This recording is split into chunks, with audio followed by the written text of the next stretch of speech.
আসলে বিএনপির যখন যাত্রা তখন তো বিএনপি এসেছে বাংলাদেশি জাতীয়তাবাদের কথা বলে।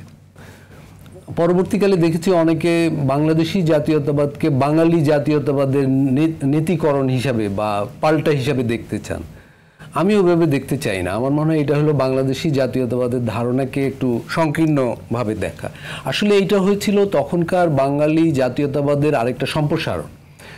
রাষ্ট্রীয় দর্শনাগারে যখন বাঙালি জাতীয়তাবাদ ছিল তখন এখানে চাকমা, মারমা, রাজবংশী ওনাদের অ্যাকোমোডেট করা যাচ্ছিল না। ওই জাতিগুলোকে ও বাংলাদেশের রাষ্ট্র কাঠামোকে ধারণ করার ক্ষেত্রে এটা একটা আদর্শিক সমস্যা হিসেবে ছিল।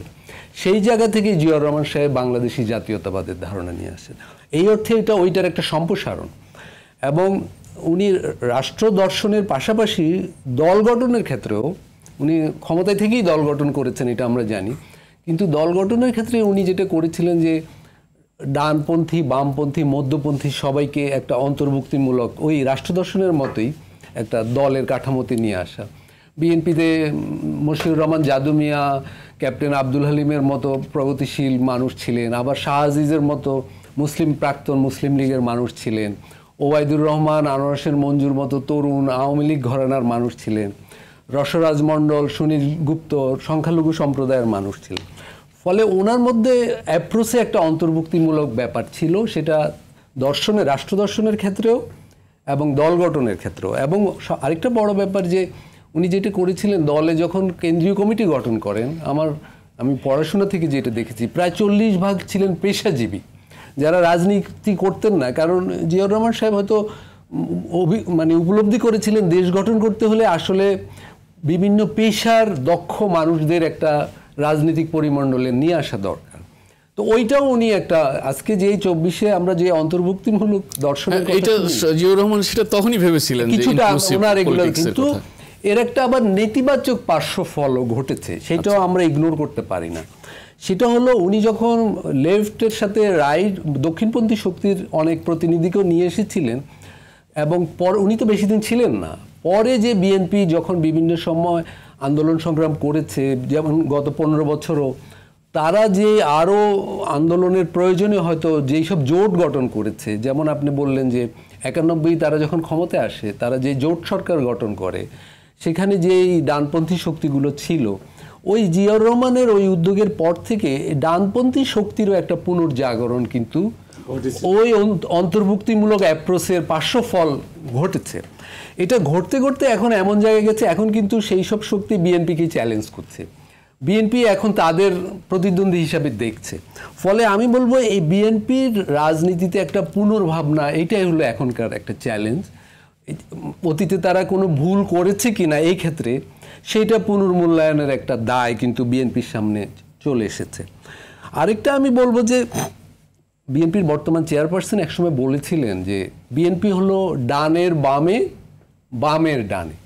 সম্ভবত আমি জানি না, উনি এটা দিয়ে বিএনপি যে একটা মধ্যপন্থী দল ওইটা সংজ্ঞায়িত করার চেষ্টা করেছিলেন। কিন্তু আসলে মধ্যপন্থী ব্যাপারটা তো আরও বিস্তারিত সংজ্ঞায়িত হওয়া প্রয়োজন, বিএনপি কখনো করেনি।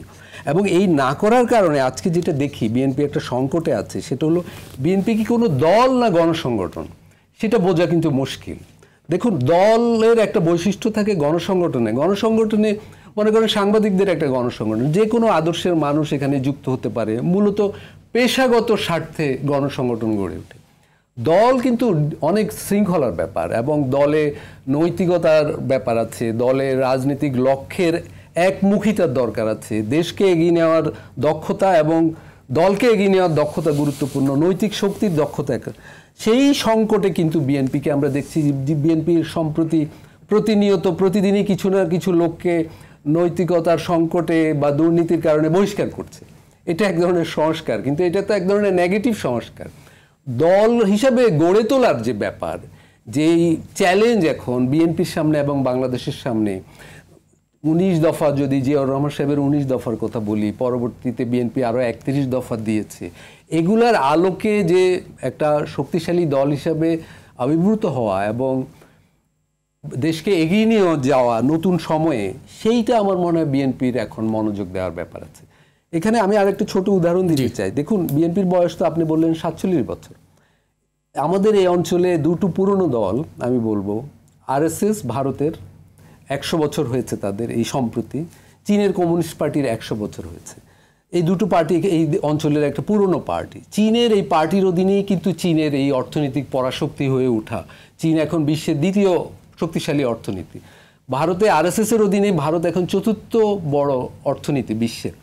এই ধরনের পার্টি বাংলাদেশেরও মানে গোছানো পার্টি, আদর্শিকভাবে এবং দক্ষ মানুষদের অ্যাকোমোডেট করে প্রশিক্ষিত পার্টি প্রয়োজন, যারা নৈতিকভাবেও শক্তিশালী হবে।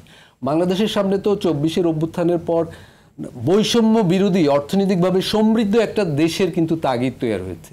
সেক্ষেত্রে আমার মনে হয় যে বিএনপি কতটা প্রস্তুত এই নিয়ে কিন্তু সংশয় আছে।